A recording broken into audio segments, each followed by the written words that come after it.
बताओ। यस। एक मिनट रुकना।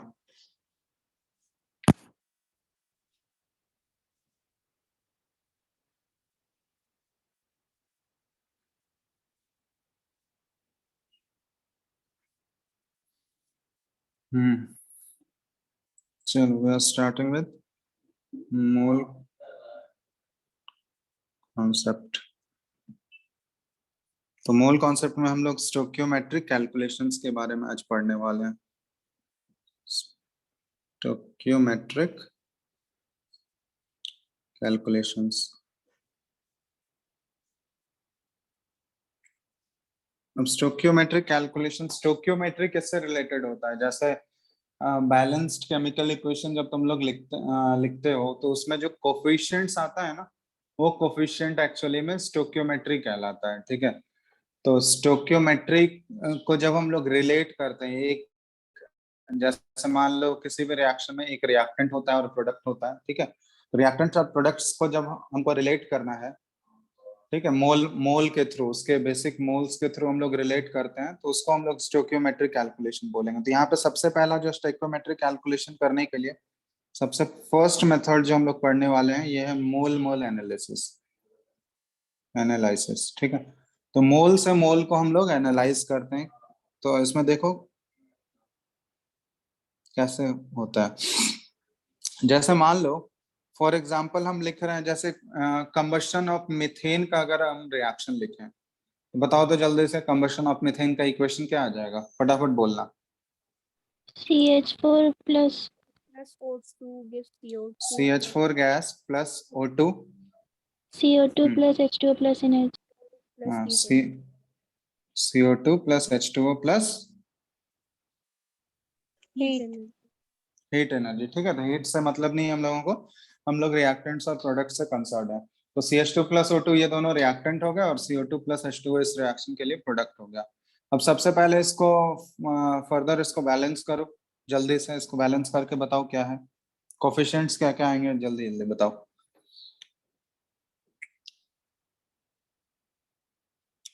So 2H2O. 2H2O और 2O2. 2O2. 2O2 हो गया बैलेंस या और भी कुछ है? चेक कर लो एक बार जल्दी से। हो गया। हो गया।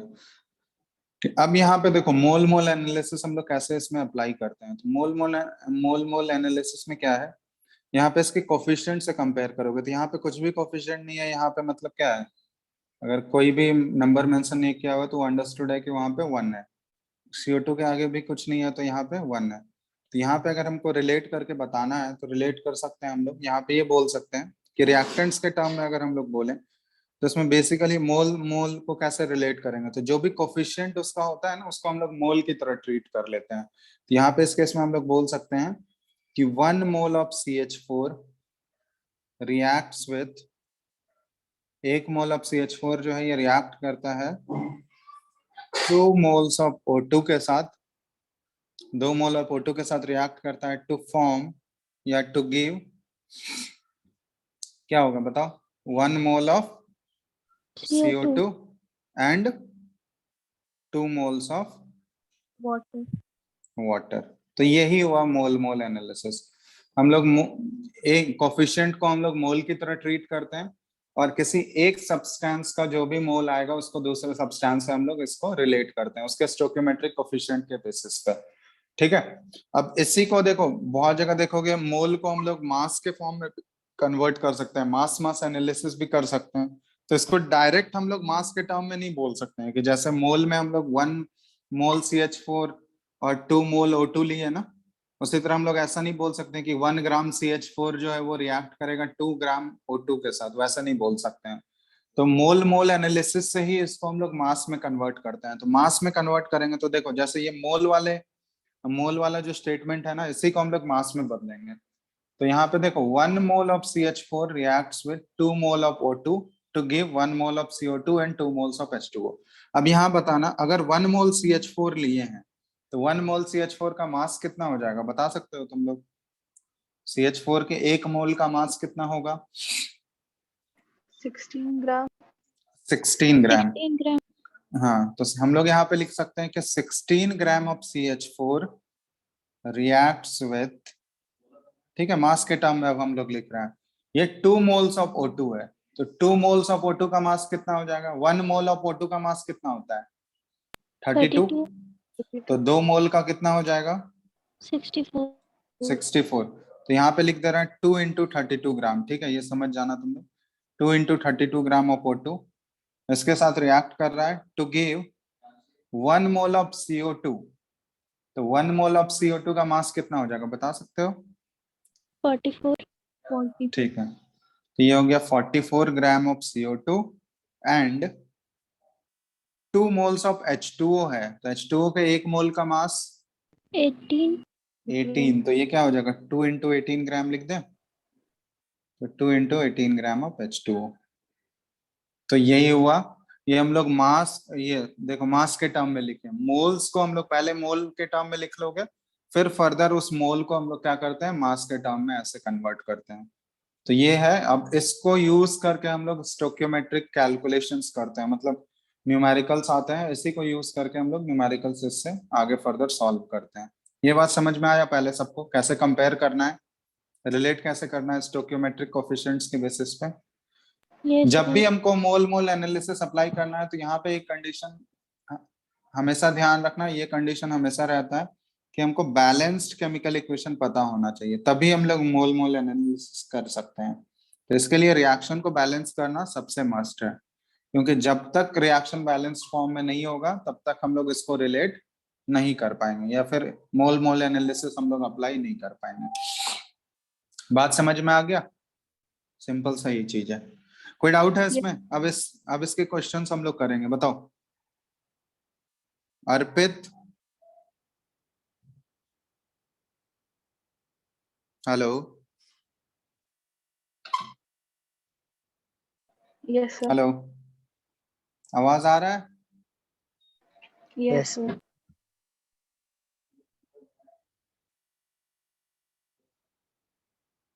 अच्छा, इसमें नहीं है वो अर्पित, नहीं। Aniket, yes sir. समझ आया कैसे कंपेयर करना है? Aryan, yes sir. चलो ठीक है, फिर एक सिंपल सा क्वेश्चन से हम लोग लेते हैं, ठीक है। ये लिख चुके हो यहाँ तक तुम लोग इसको? यस सर ओके, तो एक सिंपल सा क्वेश्चन पहले हम लोग कंसिडर कर रहे हैं। क्वेश्चन है calculate the amount of water produced by the combustion of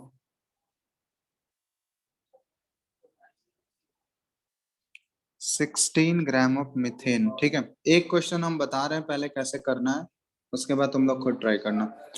calculate the amount of water produced by the combustion of 16 gram of methane. ठीक है, 16 ग्राम ऑफ मीथेन को यूज करके हमको कितना अमाउंट ऑफ वाटर प्रोड्यूस होगा उसको calculate करना है। अब यहाँ ध्यान देना, यहाँ पे इक्वेशन नहीं दिया हुआ है, क्योंकि ये हमको पता है सिंपल सा इक्वेशन है। अगर मान लो कॉम्प्लेक्स रिएक्शन अगर कोई दिया रहेगा तो उसमें तुमको इक्वेशन लिख के दिया रहेगा, ठीक है। यहाँ पे इक्वेशन नहीं भी दिया हुआ है तो हम लोग ऑलरेडी लिख सकते हैं इसका, मीथेन का कंबशन रिएक्शन ऊपर जो लिखे थे, ठीक है। O2 ये क्या प्रोड्यूस करेगा? CO2 और प्लस H2O। बैलेंस कर लो, बैलेंस करने पे क्या आया था? 2O2 और ट्वाइस H2O, यही था ना? देख लो, तब यहाँ पे देख लो, हमको बोला गया कि 16 ग्राम ऑफ मीथेन लिए हैं, उससे कितना अमाउंट ऑफ वाटर प्रोड्यूस होगा। तो हम लोग सबसे पहले देखो, अगर हम लोगों को 2 मोल्स ऑफ वाटर प्रोड्यूस करना है, 2 मोल्स ऑफ वाटर अगर प्रोड्यूस करना है, इसके बैलेंस केमिकल इक्वेशंस हम लोग लिख रहे हैं। 2 moles of H2O is produced by बताओ कितना मोल CH4 इसके लिए रिक्वायर्ड होगा? बोलो। 1 मोल CH4, ठीक है, 1 mole of CH4 is required, ठीक है। तो 2 मोल H2O को प्रोड्यूस, अभी हम लोग इसके कोफिशिएंट से कंपेयर कर रहे हैं सिंपली कि अगर 2 मोल H2O हमको प्रोड्यूस करना है तो 1 मोल CH4 चाहिए, ठीक है। अब यहाँ पे ध्यान देना, इसको उल्टा करके भी हम लोग लिख सकते हैं क्योंकि एक्चुअली में हमको CH4 का मास दिया गया और H2O हमको निकालना है, तो हम लोग ऐसे भी लिख सकते हैं कि 1 मोल ऑफ CH4 गिव्स, ठीक है। हम लोग को जिसको जिसको कंपेयर करना है, मतलब जिसका अमाउंट दिया गया है और जिसके बारे में पूछा गया है, सिर्फ हम लोग उसी को रिलेट करेंगे, उसके अलावा बाकी हमको कोई मतलब नहीं है। हमको यहाँ पे देखो अमाउंट दिया हुआ है CH4 का और कैलकुलेट करना है H2O का, तो सिर्फ इन्हीं दोनों को हम लोग अभी कंपेयर कर रहे हैं। तो अगर 1 मोल CH4 ले हम लोग, तो इससे हमको मिलता है 2 मोल्स ऑफ H2O, ठीक है। कोई दिक्कत? तो 1 मोल CH4 का मास कितना होता है? अभी मास के, क्योंकि एक्चुअली क्वेश्चन हमको मास के टर्म में दिया है, तो 1 मोल ऑफ CH4 का मास कितना हो जाएगा? 16 ग्राम। तो डायरेक्टली ये तो आ गया हमारा answer, 16 gram of CH4 gives 2 mole of H2O है, तो 2 मोल ऑफ H2O का मास कितना हो जाएगा? 2 इंटू 18 ग्राम ऑफ H2O। कितना हो गया आंसर बताओ? इसमें तो डायरेक्ट आंसर आ गया। आंसर क्या हो जाएगा? 30 36 ग्राम ऑफ H2O। ये तो डायरेक्ट है क्योंकि 16 ग्राम ऑफ CH मिथेन ही हमसे पूछा गया था और उसको हम लोग डायरेक्टली रिलेट किए, तो 1 मोल CH4 से 2 मोल H2O मिलता है, तो 16 ग्राम से कितना मिलेगा? 2 इंटू 18 कर दोगे, आंसर इस केस में आ गया 36 ग्राम ऑफ H2O। अगर हमसे 16 के जगह कुछ और लिखा रहता, जैसे मान लो पूछा जाता कि 24 ग्राम ऑफ CH4 गिव्स कितना ग्राम ऑफ H2O, बताओ तो, हाउ मच H2O, बोलो। अगर 24 ग्राम CH4 के लिए पूछा जाता कितना H2O फॉर्म होगा, बता सकते हो?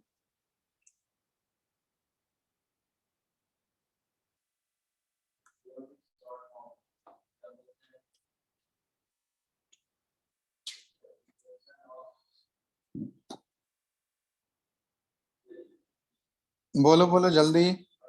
48 48, ठीक है। जस्ट इसमें यूनिटरी मेथड अप्लाई करना है। यूनिटरी मेथड तुम लोग पढ़ चुके हो ना, मैथ्स में तो पढ़े हो कि बेसिक वही वही है, एप्लीकेशन यूनिटरी मेथड का ही है इसमें, ठीक है। केमिस्ट्री का कोई वो नहीं, एक बार जैसे रिलेट कर लिए उसके बाद यूनिटरी मेथड अप्लाई करना है। तो ऑलरेडी हम यहाँ पे देखो मास के टर्म में हम यहाँ ऊपर लिख ही चुके हैं कि अगर 16 ग्राम CH4 लोगे तो कितने ग्राम्स H2O मिलते हैं हमको बताओ? 2 इंटू 18 36 ग्राम ऑफ H2O मिलता है, यस और नो, बोलो। 16 ग्राम CH4 से 36 ग्राम ऑफ H2O ऑब्टेन होता है। तो यहाँ पे खुद बताना तुम लोग, 1 ग्राम CH4 लोगे तो 1 ग्राम CH4 से कितना ग्राम H2O मिलेगा? 36/16 H2O। अब यहाँ पे क्वेश्चन में कितने ग्राम CH4 के लिए पूछा गया है? 24 ग्राम CH4। तो 24 ग्राम CH4 कितना ग्राम H2O देगा? तो 36/16 इंटू क्या कर दोगे? 24 ग्राम ऑफ H2O। बस यूनिटरी मेथड लगा रहे हैं हम लोग। आंसर क्या आ गया बताओ?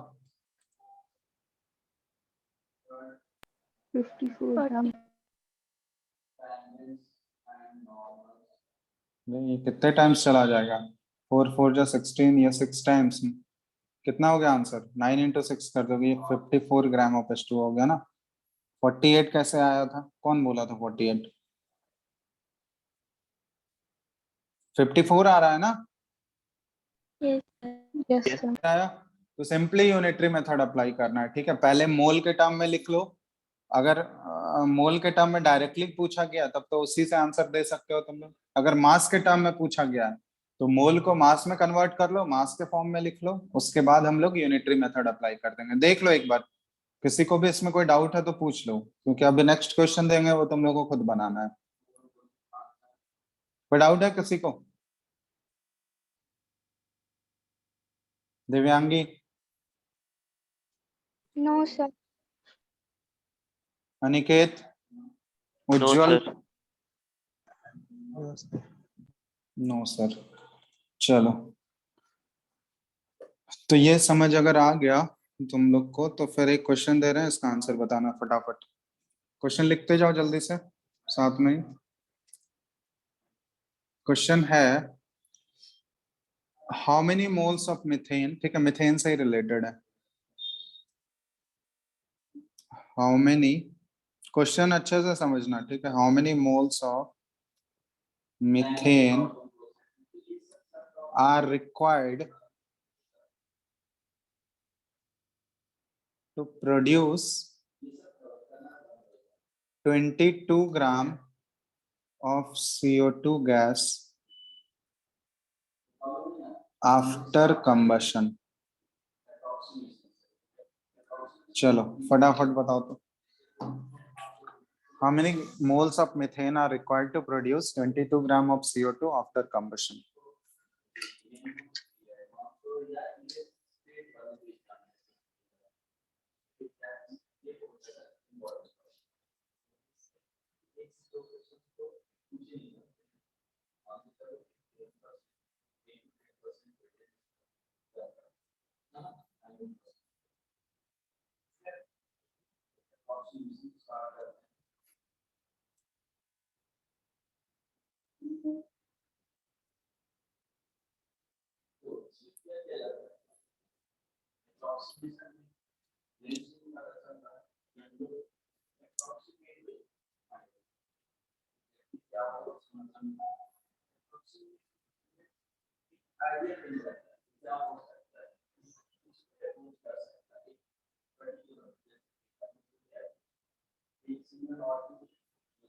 Sir 0.5 sir 0.5 moles. 0.5 half moles आ रहा है सबका Yes. या कुछ और आ रहा है? 0.5 ही आ रहा है सबका, देख लो एक बार। Yes sir. 0.5 mole of CH4, ये आंसर है, करेक्ट है। किसी को डाउट है? बताना है, ये बताना है क्या? Yes. कौन पूछ रहा है? सर दिव्यांगी।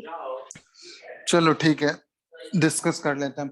यहाँ पे देखो, एक्चुअली तुमको देखो रिलेट किसको किसको करना है, जिसका अमाउंट दिया गया है और जिसके लिए कैलकुलेशन करना है, ठीक है। बस उन्हीं दोनों को हम लोग रिलेट करेंगे, बाकी और किसी से मतलब नहीं है, ठीक है। अब यहाँ पे क्वेश्चन, तो कंबशन ऑफ मीथेन वाला ही इक्वेशन है, तो पहले इक्वेशन तो ऑलरेडी हम लोग देख ही चुके हैं, ऊपर इक्वेशन लिख लो पहले।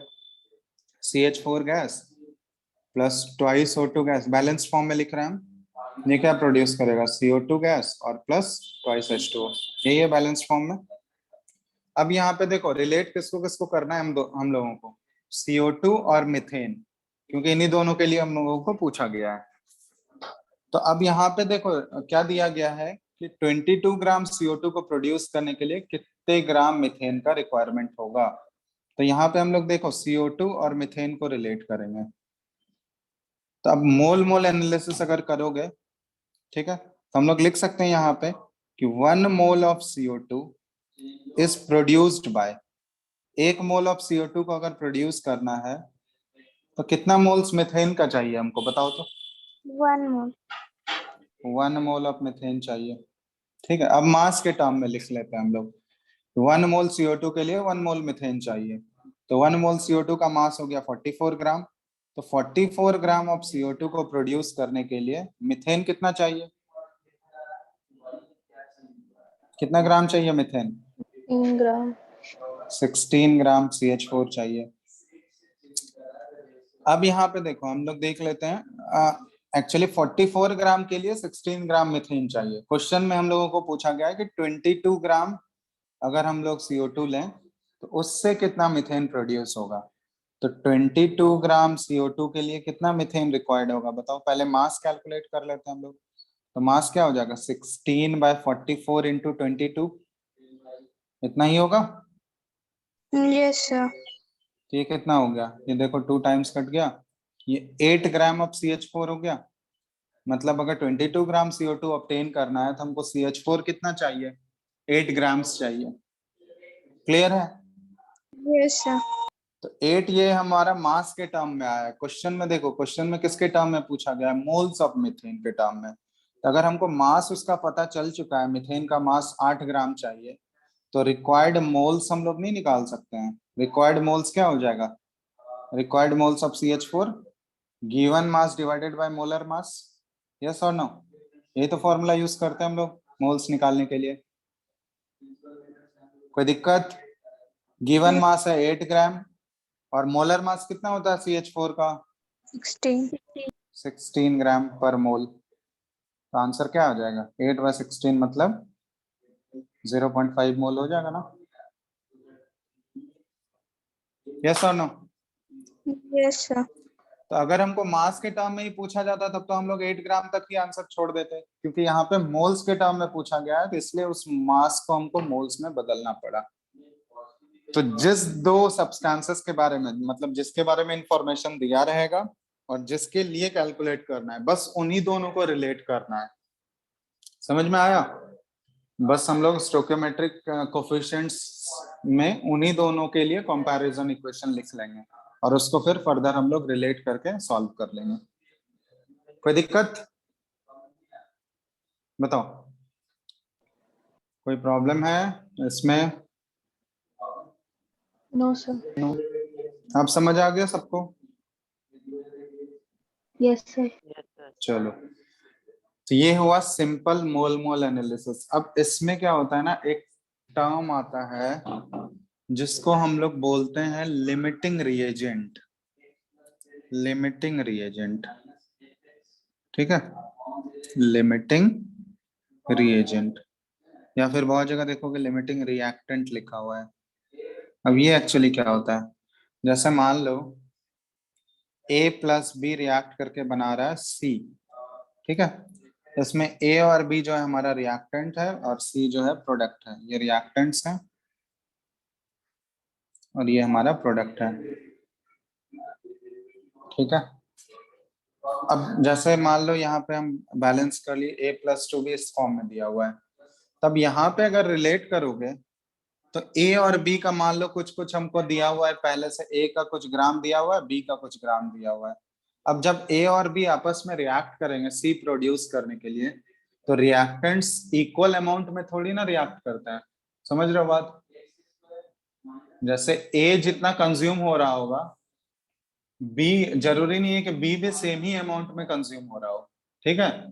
वो जरूरी नहीं होता है कि A और B जो है आपस में वो से इक्वल अमाउंट में कंज्यूम हो, वो नेसेसरी नहीं है किसी भी रिएक्शन में। तो अगर एक से ज्यादा रिएक्टेंट है तो उस केस में देखोगे जब भी रिएक्शन होगा तो एक या मतलब दो या दो से ज्यादा अगर रिएक्टेंट्स होंगे तो उसमें देखोगे कुछ रिएक्टेंट्स जो है ना रिएक्शन के दौरान पूरा पूरा खत्म हो जाता है, और कुछ रिएक्टेंट्स जो है वो रिएक्शन में एक्सेस अमाउंट में प्रेजेंट होगा। आफ्टर द रिएक्शन उस रिएक्टेंट का कंसेंट्रेशन बचा हुआ रह जाएगा। तो उस केस में हम लोग ये यूज करते हैं लिमिटिंग रिएजेंट या लिमिटिंग रिएक्टेंट। तो अगर मान लो यहाँ पे इस केस में दो रिएक्टेंट है, तो इन दो रिएक्टेंट में जो रिएक्टेंट रिएक्शन के दौरान पूरा पूरा खत्म हो गया वो क्या कहलाएगा? लिमिटिंग रिएक्टेंट कहलाएगा। हम लोग यहाँ पे यूज करते हैं कि द रिएक्टेंट या फिर द सब्सटेंस और reactant which is completely consumed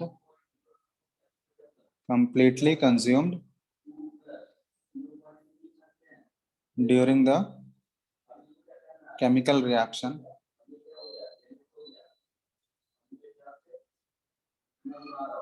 is known as limiting reactant या लिमिटिंग रिएजेंट। बात समझ में आ रहा है? अब ये लिमिटिंग टर्म क्यों यूज करते हैं, देखो ये पहले ये बात समझ जाओ कि हम लोग किस रिएक्टेंट के लिए यूज करेंगे लिमिटिंग रिएजेंट वाला टर्म। वो ऐसा रिएक्टेंट जो कि रिएक्शन के दौरान पूरा पूरा खत्म हो जाएगा, तो उसको हम लोग लिमिटिंग रिएक्टेंट या रिएजेंट बोलते हैं। अब ऐसा क्यों बोलते हैं? क्योंकि अगर मान लो यहाँ A और B का रिएक्शन हम लोग करा रहे हैं, अगर मान लो A जो है ये पूरा पूरा खत्म हो गया, रिएक्शन जब A और B का हो रहा है तो उसमें A जो है पूरा पूरा खत्म हो गया, तो A अगर कंप्लीटली कंज्यूम हो जाएगा और B जो है ये एक्सेस अमाउंट में अगर प्रेजेंट है, तो A अगर ये खत्म हो गया तो अब ये रिएक्शन फर्दर हो पाएगा क्या? जब A का अमाउंट ही पूरा खत्म हो जाएगा, B बचा हुआ है, फिर भी ये रिएक्शन हो पाएगा क्या? बताओ तो। नो। क्योंकि रिएक्शन होने के लिए A और B आपस में रिएक्ट कर रहे हैं तभी तो ये प्रोडक्ट बन रहा है ना। जब A रहेगा ही नहीं, A अगर खत्म हो गया रिएक्शन के दौरान, तो रिएक्शन तो वहीं पे रुक जाएगा। समझ रहे हो बात? जैसे ही जिस पॉइंट पे A का अमाउंट कंज्यूम हो गया, ए पूरा पूरा कंप्लीटली खत्म हो गया, उस पॉइंट पे रिएक्शन भी क्या हो जाएगा, स्टॉप हो जाएगा। होगा या नहीं स्टॉप, बताओ। Yes, sir. तो रिएक्शन स्टॉप जैसे ही हुआ तो इसका मतलब हम लोग बोल सकते हैं कि सी का प्रोडक्शन भी क्या हो जाएगा, बंद हो जाएगा। सी का प्रोडक्शन, क्योंकि Yes, रिएक्शन sir. आगे बढ़ेगा ही नहीं, तो सी का प्रोडक्शन भी स्टॉप हो गया उस समय। जहां पे लिमिटिंग रिएजेंट खत्म हो गया हमारा पूरा पूरा, तो हम लोग बोल सकते हैं कि जो प्रोडक्ट हमारा बन रहा है उसका भी प्रोडक्शन बंद हो गया। तो एक्चुअली हमारा प्रोडक्ट कितना बनेगा, प्रोडक्ट का कितना अमाउंट प्रोड्यूस होगा, वो एक्चुअली कौन डिसाइड कर रहा है? जो रिएक्टेंट लिमिटिंग रिएजेंट होगा वही डिसाइड करेगा या नहीं, बताओ। जो रिएक्टेंट रिएक्शन के दौरान पूरा पूरा खत्म हो रहा होगा वही तो डिसाइड करेगा कितना प्रोडक्ट हमारा बन रहा है या नहीं बन रहा है, बोलो। Yes, sir. Yes. तो इसलिए हम लोग उसको क्या बोलते हैं, लिमिटिंग रिएजेंट बोलते हैं, क्योंकि वो एक तरह से प्रोडक्ट के प्रोडक्शन को क्या कर रहा है ना, लिमिट कर दे रहा है। कि एक्चुअली वही डिसाइडिंग फैक्टर होता है कि लिमिटिंग रिएजेंट के हेल्प से ही हम लोग कितना प्रोडक्ट का कंसंट्रेशन बन रहा होगा, या फिर जो एक्सेस रिएक्टेंट है वो कितना बचा हुआ रहेगा, वो हम लोग कैलकुलेट कर सकते हैं। तो इसलिए उस रिएक्टेंट को क्या बोला जाता है, लिमिटिंग रिएजेंट। तो वैसा रिएक्टेंट जो कि रिएक्शन के दौरान पूरा पूरा खत्म हो गया, तो उसको बोलते हैं हम लोग लिमिटिंग रिएजेंट, क्योंकि उसी से डिसाइड होगा कि हमारा प्रोडक्ट कितना फॉर्म हुआ है, और उसी से डिसाइड होगा कि जो एक्सेस रिएक्टेंट्स हैं उसका कितना अमाउंट बचा हुआ है। बात समझ में आया लिमिटिंग रिएजेंट का सिंपल सा फंडा? Yes, sir. Yeah. तो ये हुआ लिमिटिंग रिएजेंट। अब इसको अप्लाई कैसे करना है क्वेश्चन में, पहले इसको लिख लो, इसका डेफिनेशन को लिखो, फिर हम एक दो क्वेश्चंस के थ्रू ही इसको करते हैं कैसे इसका अप्लाई करना है।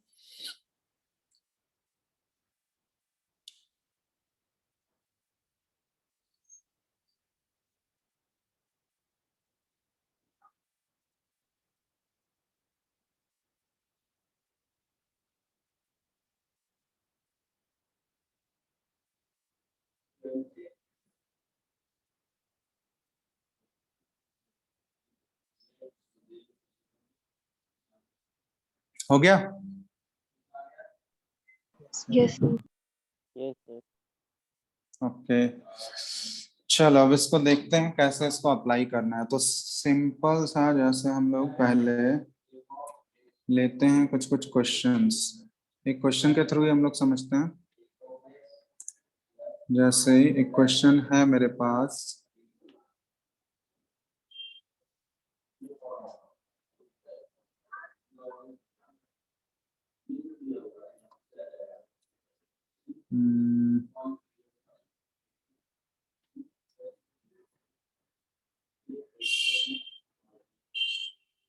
कहाँ गया क्वेश्चन?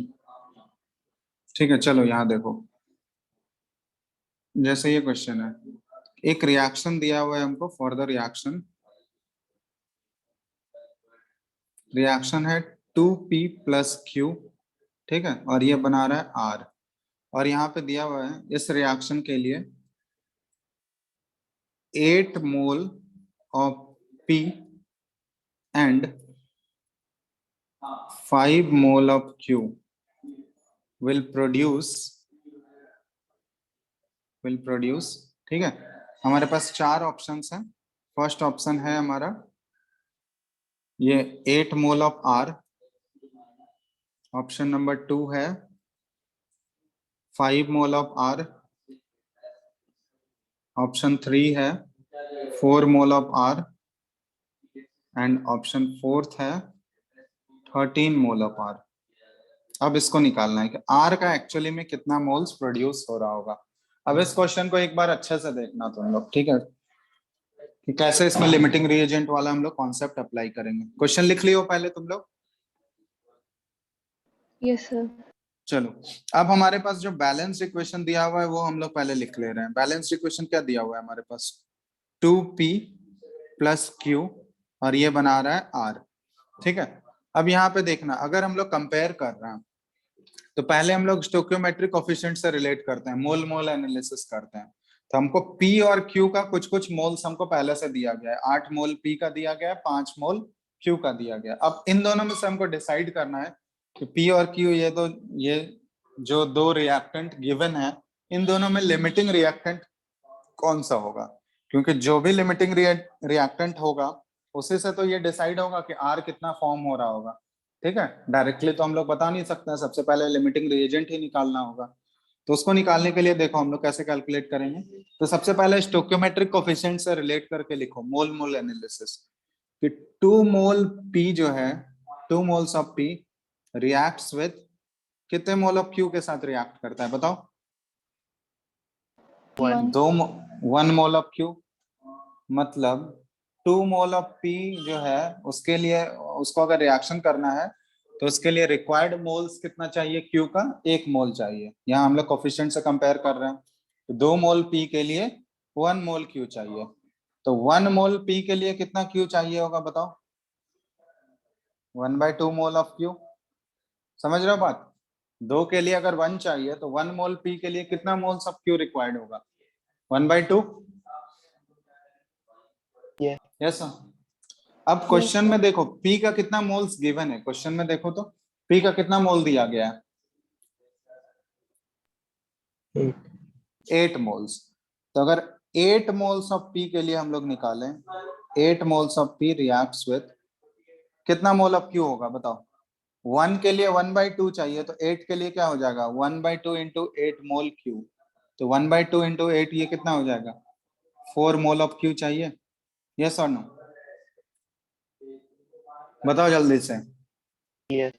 yes sir 8 मोल्स अगर हम लोग पी का लिए हैं तो उसके लिए रिक्वायर्ड क्यू का मोल्स कितना चाहिए हमको? रिक्वायर्ड मोल्स ऑफ क्यू कितना होगा? 4 मोल चाहिए रिक्वायर्ड मोल्स। अब एक्चुअल में क्वेश्चन में देखो क्यू का कितना मोल्स गिवन है हमको। 8 मोल ऑफ पी के लिए क्यू का कितना मोल्स दिया हुआ है बताओ तो? 5। 5 तो वो ज्यादा है क्यू या कम अमाउंट में प्रेजेंट है? जितना रिक्वायर्ड होना चाहिए 8 मोल से रिएक्ट करने के लिए। 8 मोल से हम लोग निकाल लिए, 8 मोल्स अगर पी लेना है तो उसके लिए 4 मोल्स क्यू ही चाहिए हमको। ठीक है, लेकिन एक्चुअल में क्वेश्चन में हमको दिया गया 5 मोल, तो ऑब्वियसली वो एक्सेस अमाउंट में प्रेजेंट है ना। तो Yes, इसका sir. मतलब हम लोग बोल सकते हैं कि Q is present in excess amount. तो क्यू जो है, ये क्यू जो रिएक्टेंट है ये एक्सेस अमाउंट में प्रेजेंट है। तो एक्सेस अमाउंट में प्रेजेंट है, इसका मतलब क्या हुआ कि रिएक्शन में जितना रिक्वायर्ड है उससे ज्यादा है। तो मतलब रिएक्शन के दौरान वो क्या हो जाएगा? बचा हुआ ही रह जाएगा। ठीक है, एक्सेस अमाउंट में अगर है तो अगर क्यू बचा हुआ रह गया तो हमारा इस केस में अगर तुमसे पूछा जाए लिमिटिंग रिएजेंट क्या हो जाएगा हमारा? पी हो जाएगा ना इस केस में। Yes. क्योंकि दो ही रिएक्टेंट है हमारा, तो पी क्या हो गया हमारा? लिमिटिंग रिएजेंट हो गया इस केस में। यस और नो? Yes. yes sir बात समझ में आया कैसे कैलकुलेट कर रहे हैं हम लोग लिमिटिंग रिएजेंट को? देखो सबसे पहले हम लोग स्टोइकियोमेट्री से रिलेट किए कि 2 मोल पी जो है वो 1 मोल क्यू के साथ रिएक्ट कर रहा था। तो फिर हम लोग निकाल लिए कि 1 मोल पी के लिए क्यू कितना चाहिए होगा? 1/2 मोल चाहिए होगा। तो क्वेश्चन में हमको गिवन था कि 8 मोल पी है, तो 8 मोल पी के लिए क्यू कितना चाहिए हमको? 4 मोल चाहिए। लेकिन एक्चुअली में क्यू जो है वो 5 मोल्स गिवन है। तो 5 मोल्स गिवन है तो ऑब्वियसली जितना रिक्वायर्ड अमाउंट है उससे ज्यादा वो प्रेजेंट है। तो ज्यादा प्रेजेंट है तो वो तो लिमिटिंग रिएजेंट हो नहीं सकता है, क्योंकि लिमिटिंग रिएजेंट के डेफिनेशन में क्या है कि जो खत्म हो जाएगा उसको लिमिटिंग रिएजेंट बोलते हैं। तो क्यू अगर एक्सेस में है तो वो तो लिमिटिंग रिएजेंट हो नहीं सकता है। तो इस केस में हमारा लिमिटिंग रिएजेंट क्या हो जाएगा? कौन सा रिएक्टेंट हो गया? पी। तो पी हमारा लिमिटिंग रिएजेंट हो गया। अब जो भी प्रोडक्ट कितना बन रहा होगा, आर का प्रोडक्शन कितना होगा, वो किससे डिसाइड होगा? पी से या क्यू से बताओ? P पी से डिसाइड होगा। एक बार हम लोग लिमिटिंग रिएजेंट डिसाइड कर लिए, उसके बाद हम लोग पी से रिलेट कर लेंगे आर को। तब पी और आर को अब कंपेयर करना है बस। जो भी रिएक्टेंट हमारा लिमिटिंग रिएजेंट आ गया उससे हमको प्रोडक्ट को कंपेयर करना है। तब यहाँ पे अगर हम लोग नाउ अब लिख सकते हैं हम लोग इक्वेशन के हिसाब से क्या लिख सकते हैं कि 2 मोल्स ऑफ पी, अगर हम लोग 2 मोल पी लें तो कितना प्रोड्यूस कर रहा है आर? ये कितना प्रोड्यूस कर रहा है कोफिशिएंट से देखो।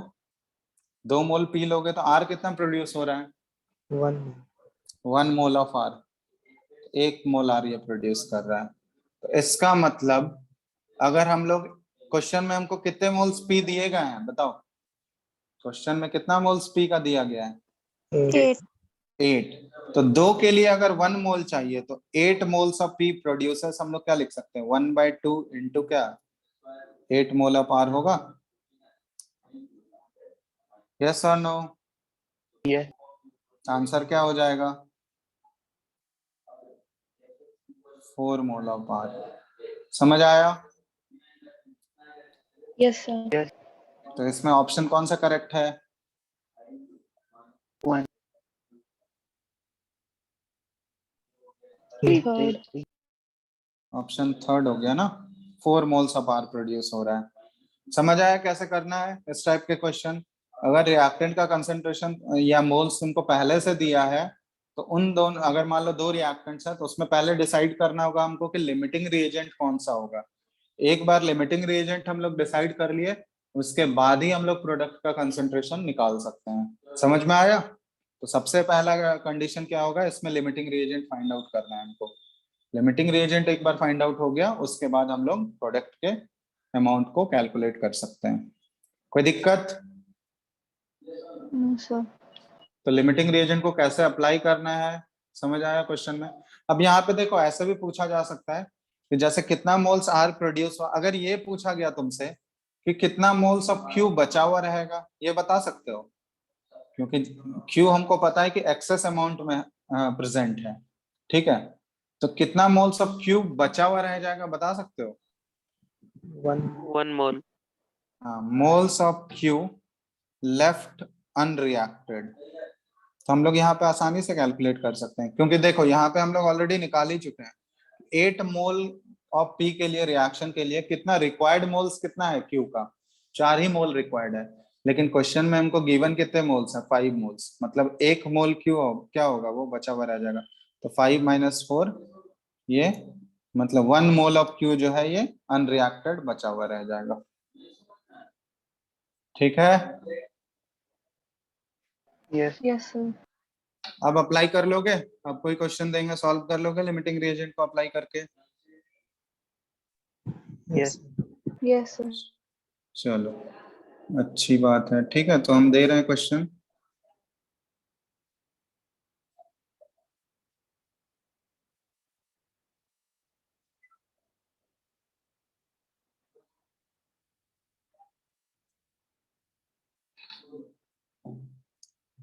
लिख लियो ना इसको तुम लोग?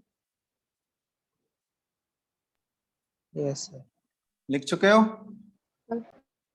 चलो एक क्वेश्चन दे रहे हैं, इसको सॉल्व करो तो तुम लोग। क्वेश्चन है calculate the amount of hydrogen which is unreacted, calculate the amount of hydrogen which is unreacted in the given reaction। ठीक है, और ये रिएक्शन हमारा दिया गया है twice H2 gas plus O2 gas, ये प्रोड्यूस कर रहा है 2H2O। चलो ये लिक्विड ले लो, ठीक है। ये इक्वेशन हमको बैलेंस इक्वेशन दिया हुआ है। If 8 gram of hydrogen is reacted with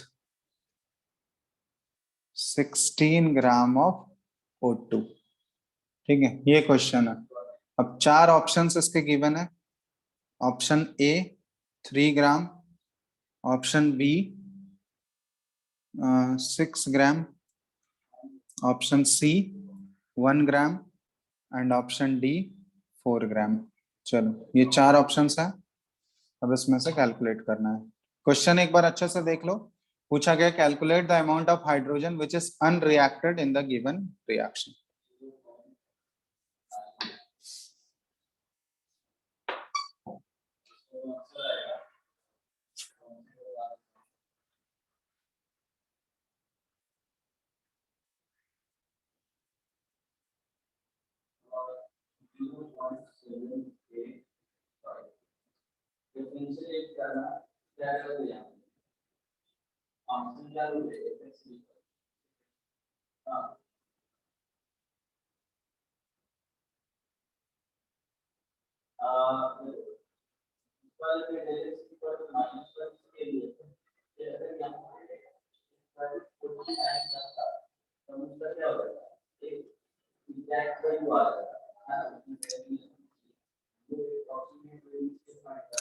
इसमें लिमिटिंग रिएजेंट तो ऑलरेडी तुमको मेंशन किया हुआ ही है, इसमें लिमिटिंग रिएजेंट निकालने का कोई जरूरत है क्या?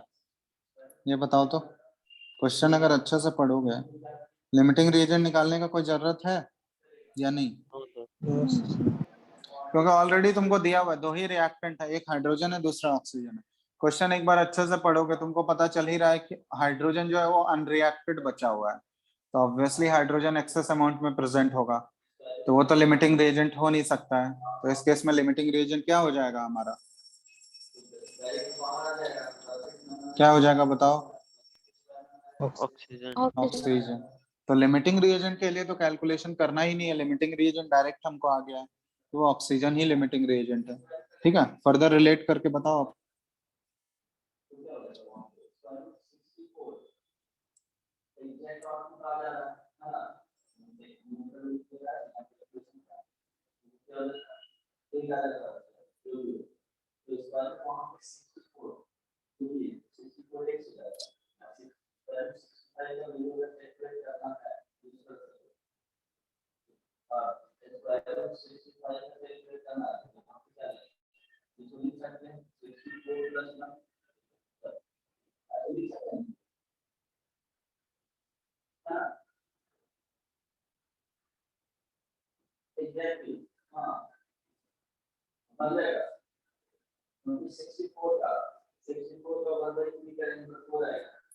नहीं आ रहा, कितना टाइम लगा रहे हो? लिमिटिंग रिएजेंट अगर पता चल गया तब तो कर सकते हो ना फटाफट।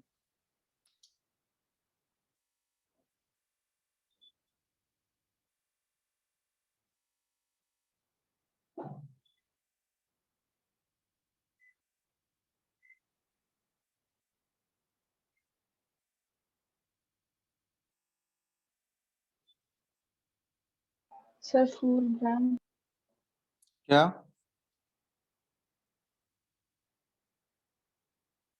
व्हाट बोलो फिर 4 से। gram. 4 ग्राम?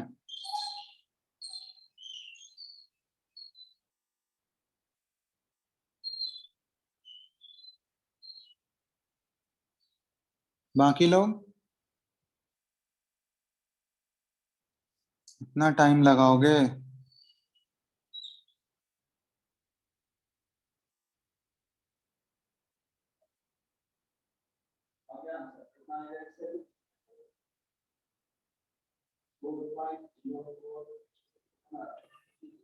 क्या दिक्कत है यार इसमें तो? सर इसमें तो 6 लिमिट ग्राम। 6 ग्राम हाइड्रोजन बचा हुआ रहेगा। चलो देख लेते हैं। अब इसमें लिमिटिंग रिएजेंट हमको कैलकुलेट करना नहीं है, क्योंकि ऑलरेडी ऑक्सीजन जो है ये हमारा लिमिटिंग रिएजेंट है यहाँ पर। ठीक है, ऑक्सीजन जो है ये हमारा इस केस में लिमिटिंग रिएजेंट हो गया।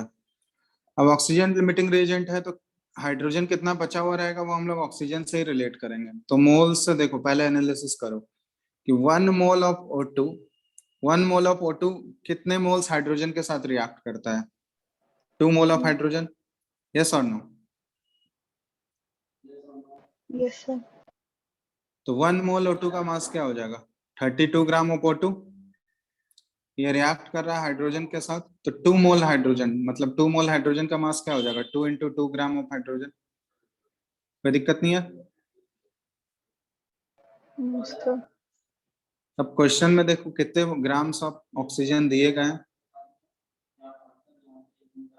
क्वेश्चन में कितना ग्राम ऑक्सीजन दिया गया है? 16। 16. 16। तो 16 ग्राम ऑफ ऑक्सीजन के लिए कितना हाइड्रोजन रिक्वायर्ड होगा वो हम लोग निकाल सकते हैं ना। 4/32 इंटू 16 ग्राम ऑफ हाइड्रोजन कर लोगे तो ये देखो 2 टाइम्स और ये 2 टाइम्स, तो 2 ग्राम ऑफ हाइड्रोजन ही तो चाहिए क्या? मतलब अगर 16 ग्राम ऑफ ऑक्सीजन हम लोग लें तो उससे रिएक्ट करने के लिए कितना ग्राम हाइड्रोजन चाहिए होगा? 2 कितना ग्राम gram. हाइड्रोजन चाहिए? 2 ग्राम। तो यहाँ पे हमको पता है कि mass of hydrogen required, mass of H2 required ये कितना है? 2 ग्राम है, तो 2 ग्राम H2 अगर रिक्वायर्ड है तो मास ऑफ H2 गिवन या प्रेजेंट कितना H2 दिया हुआ है क्वेश्चन में हमको? 8 ग्राम। 8 ग्राम। तो कितना बचा हुआ रह गया, नहीं बता सकते हो? 6 8, ग्राम। 2 रिक्वायर्ड है, 8 ग्राम दिया हुआ है, तो लेफ्ट कितना हो जाएगा? 6 ग्राम हो जाएगा ना। क्यों नहीं कर पा रहे थे? ये आसान था या नहीं? यहाँ तो लिमिटिंग रिएजेंट भी नहीं निकालना था तुम लोगों को, Yes. तो फिर ये होना चाहिए था ना। चलो एक सिंपल सा क्वेश्चन है, जैसे हम लोग फर्स्ट क्वेश्चन किए थे उसी तरह यहाँ पे लिमिटिंग रिएजेंट तुमको फाइंड आउट करना होगा। ये बता, जैसे एक रिएक्शन दिया है A+2B = C, ठीक है, और यहाँ पे दिया हुआ है कि 5 mole of A and 8 mole of B, ठीक है।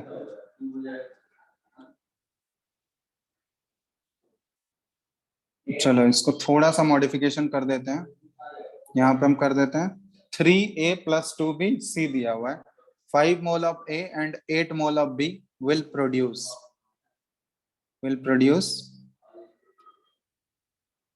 how many moles of C? ठीक है, फटाफट करो तो। 5 मोल A और 8 मोल B लिया गया है, बोला गया है कि कितना मोल C का प्रोडक्शन होगा।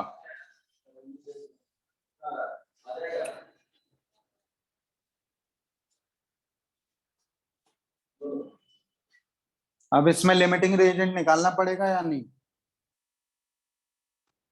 Yes. Yes. ठीक है, तो जो फर्स्ट क्वेश्चन हम लोग जैसे किए थे वैसे ही करो, स्टेप बाय स्टेप करो, अपने आप आ जाएगा।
क्या बना?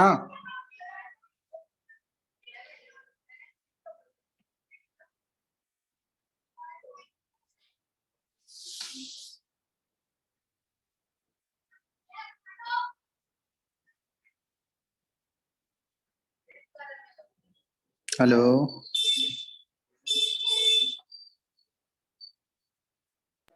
Sir, 5/3 आ रहा 5/3 आ रहा है। Moles of C formed 5/3। और किसी का कोई आंसर आया? चलो एक हम लिख रहे हैं पहला 5/3, सबका यही आ रहा है। और कोई आंसर बताओ।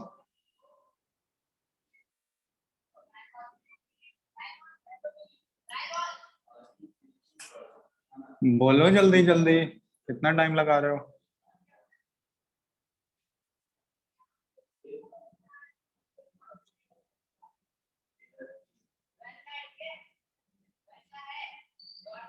नहीं बन रहा है बाकी लोगों से। हेलो। 15. 15। Yes.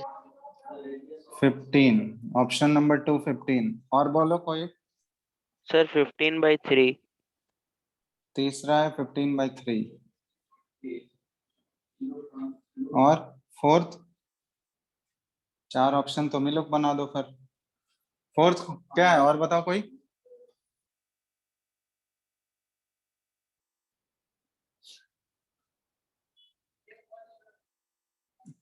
बस इतना ही हुआ।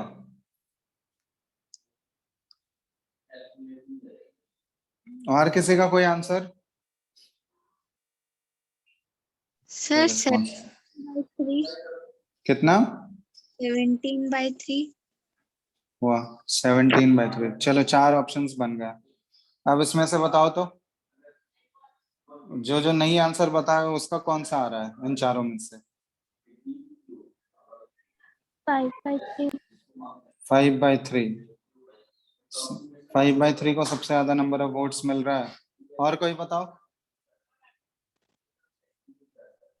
बाकी तो बहुत लोग कैलकुलेट कर लिए सब लोग, जिसको इसको कैलकुलेशन करना Yes, था। sir. क्या आ रहा है 5/3 आ रहा है।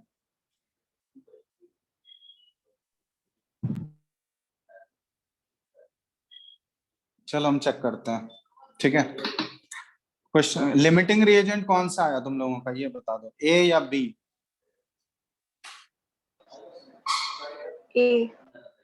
लिमिटिंग रिएजेंट आ रहा है ए, ये सबका करेक्ट है क्या। Yes, Yes, sir.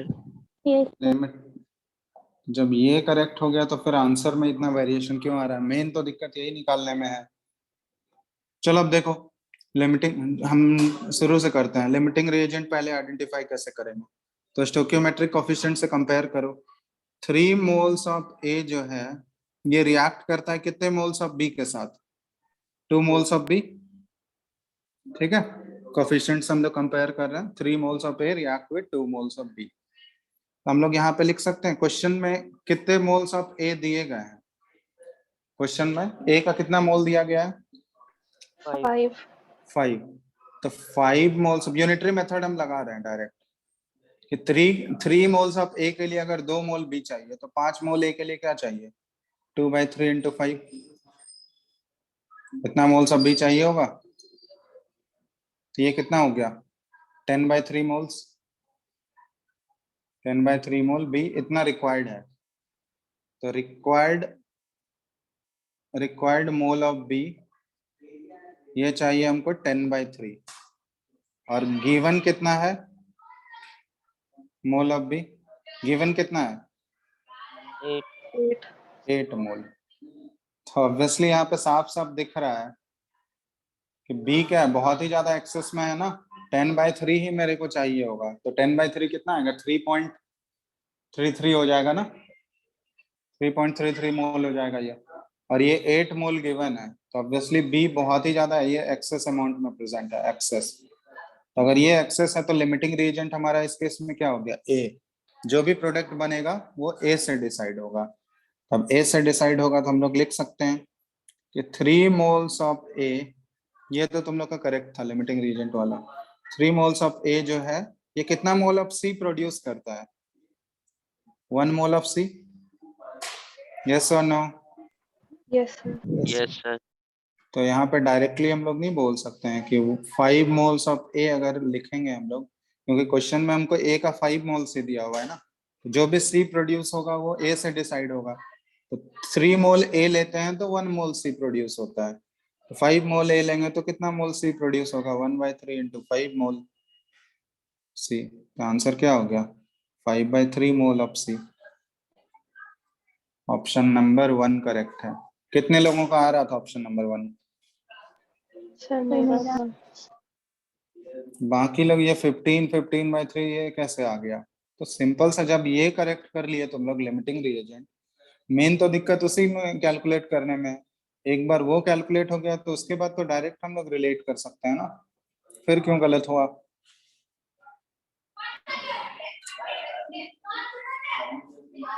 तो ये सब गलत हो गया। अब यहीं पे एक लाइन और पूछा जाता तुमसे कि कितना मोल्स ऑफ बी बचा हुआ रह गया, बता सकते हो? मोल्स ऑफ बी लेफ्ट कितना हो जाएगा? 8 माइनस 10/3, क्योंकि गिवन मोल्स था हमारे पास 8 मोल और रिक्वायर्ड है 10/3 ही रिक्वायर्ड है। तो क्या हो जाएगा? 24 माइनस 10, ये 14/3 मोल्स ऑफ बी बचा हुआ रह जाएगा ना। यस और no? Yes, Yes, sir. sir. कर लोगे अब? Yes, sir. अब समझ आ गया अच्छे से लिमिटिंग रिएजेंट कैसे अप्लाई करना है? Yes. या कोई दिक्कत है अभी Yes, भी? sir. चलो अब यहाँ पे हम कुछ क्वेश्चंस दे रहे हैं तुम लोगों को, इसमें बताते जाना कौन कौन सा लिमिटिंग रिएजेंट होगा। जैसे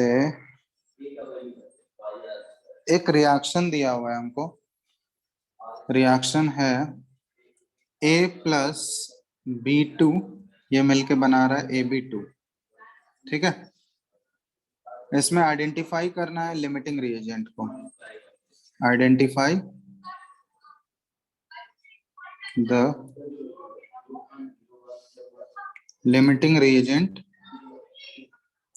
इफ एनी, ठीक है। अगर कोई है तो लिमिटिंग रिएजेंट आइडेंटिफाई करना है। फर्स्ट केस लिया गया 300 atoms of A plus 200 molecules of B।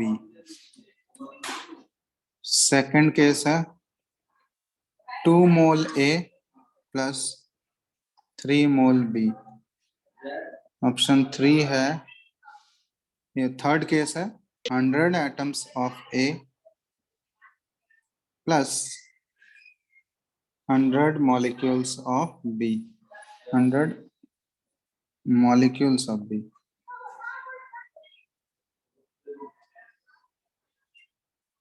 Fourth case है 5 mole A plus 2.5 mole B।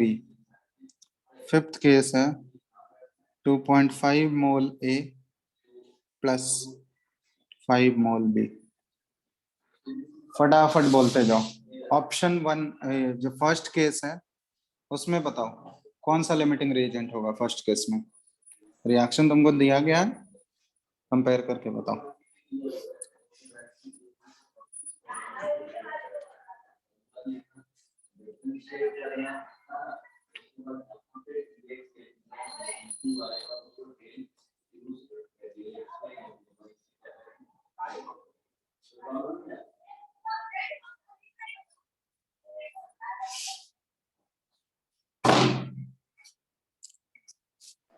Sir, A.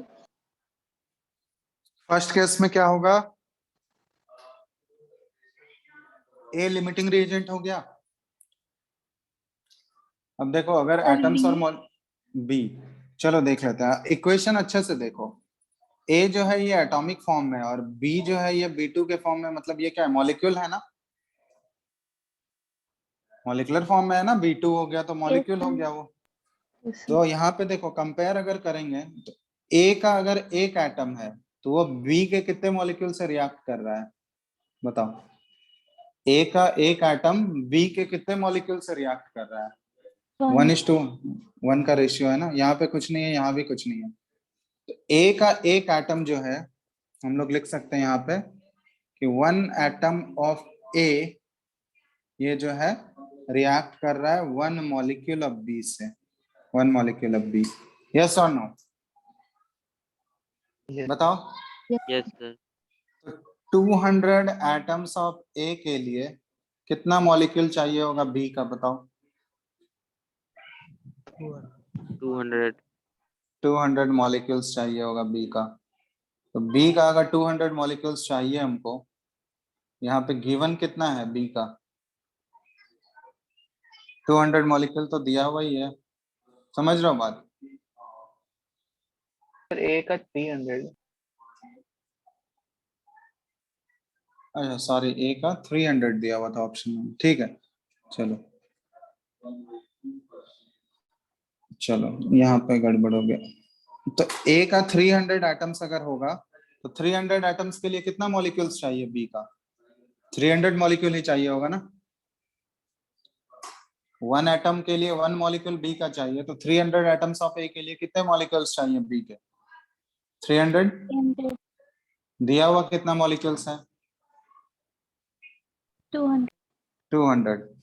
तो रिक्वायरमेंट है हमारे पास 300 मॉलिक्यूल्स का, गिवन है 200 मॉलिक्यूल्स। ज्यादा है या कम है?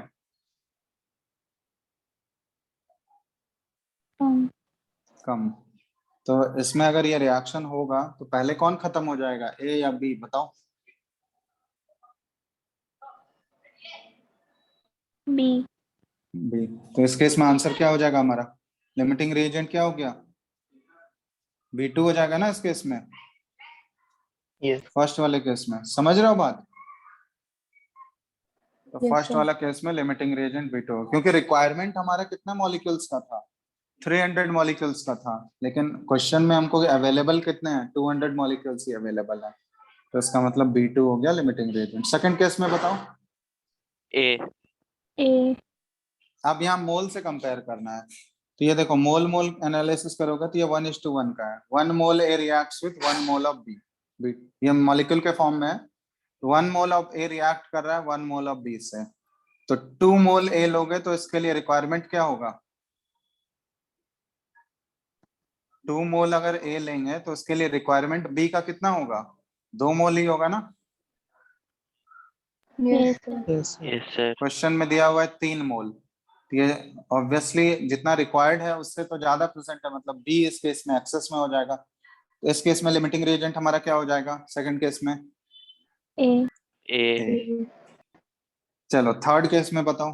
सर कोई भी नहीं थर्ड केस में नहीं होगा। Sir, नहीं. हाँ, लिमिटिंग रिएजेंट हम लोग इसमें मतलब इसको हम लोग कैलकुलेट नहीं कर सकते क्योंकि दोनों इक्वल अमाउंट में यहाँ पे रिएक्ट हो रहा है ना। क्योंकि देखो दोनों एक साथ ही खत्म हो जाएंगे, इसमें हम लोग डिसाइड नहीं कर सकते हैं कि कौन पहले खत्म होगा या कौन बाद में होगा, दोनों एक साथ ही खत्म होगा। यस और no? Yes, sir. Yes sir. समझ रहे हो ना? क्योंकि देखो 100 एटम्स ए का है और 100 मॉलिक्यूल्स बी का है, तो हम लोग डायरेक्टली लिख सकते हैं कि 1 एटम ए का 1 मॉलिक्यूल ऑफ बी के साथ रिएक्ट कर रहा है, तो 100 एटम ए का लोगे तो 100 मॉलिक्यूल्स बी का चाहिए, तो दोनों एक साथ खत्म हो रहे हैं। तो इस केस में कोई लिमिटिंग रिएजेंट को हम लोग आइडेंटिफाई नहीं कर सकते हैं। तो तीसरे केस में तो कुछ भी नहीं होगा। फोर्थ में बताओ। B B B. B, B ना फोर्थ में? Yes sir yes yes sir. Yes, sir. चलो तो ये हो गया B2, है ना, क्योंकि 1 mole A reacts with 1 mole of B. ठीक है, तो 5 मोल्स ऑफ ए के लिए कितना मोल्स चाहिए बी का? 5 चाहिए होगा, लेकिन क्वेश्चन में 2.5 ही दिया गया है, तो आंसर हो गया B2। नेक्स्ट बताओ। ए A. अच्छा सॉरी, यहाँ पे तो दोनों सेम ही लिख दिए हैं। 2.5 मोल ए और यहाँ पे 5 मोल बी दिया गया है, 5 मोल ऑफ बी है ये। अब बताओ आंसर क्या होगा? ए ए ए हो गया लिमिटिंग रिएजेंट, ठीक है, क्योंकि 1:1 का कोफिशिएंट है ना। एक के लिए 1 मोल का रिक्वायरमेंट है, तो 5 मोल बी के लिए 5 मोल ए चाहिए, लेकिन है यहाँ पे कितना? 2.5 ही है, तो इस केस में आंसर क्या हो गया हमारा? ए। समझ आया कैसे रिलेट करना है? यस सर अब कर पाओगे ना अच्छे से? Yes. देख लो एक बार, किसी को भी कोई डाउट है तो बताओ। कुछ पूछना है इसमें लिमिटिंग रिएजेंट वाला, जिसको भी कोई दिक्कत हुआ हो? Vaishnavi, No, sir. Ujjwal, no sir. नहीं है किसी को भी कोई doubt? Aryan? No no sir. समझ आ रहा है या नहीं सारा चीज? जो भी बता रहे हैं Yes, sir. यस बता रहा है। ये सब पढ़े थे तुम लोग क्लास 9th में?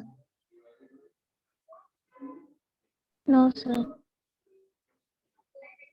चलो ठीक है, तो यहाँ तक रखते हैं, ठीक है। आज और भी क्वेश्चंस हम लिमिटिंग रिएजेंट का अगले क्लास में डिस्कशन कराएंगे, ठीक है। तो इसमें अगर किसी को कुछ पूछना है तो बताओ जल्दी से फटाफट, कोई डाउट है तो।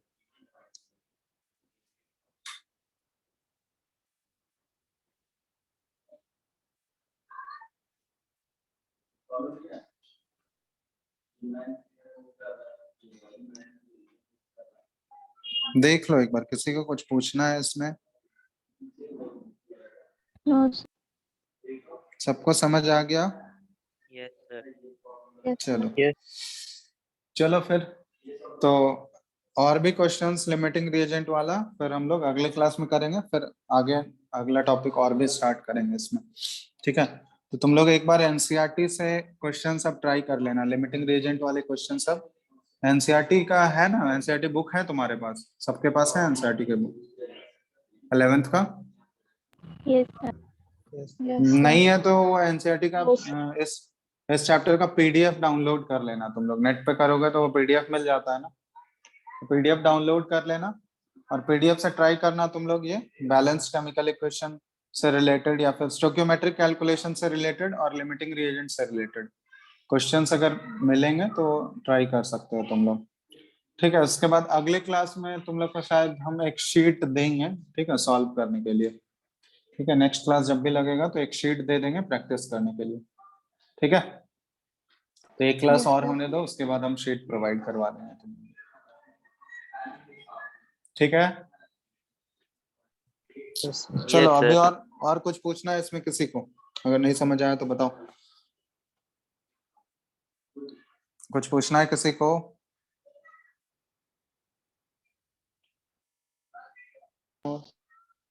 No sir. No, sir. Aniket, सब समझ आ गया ना? Yes, sir. ओके, ठीक है, चलो फिर अगले क्लास में करते हैं आगे।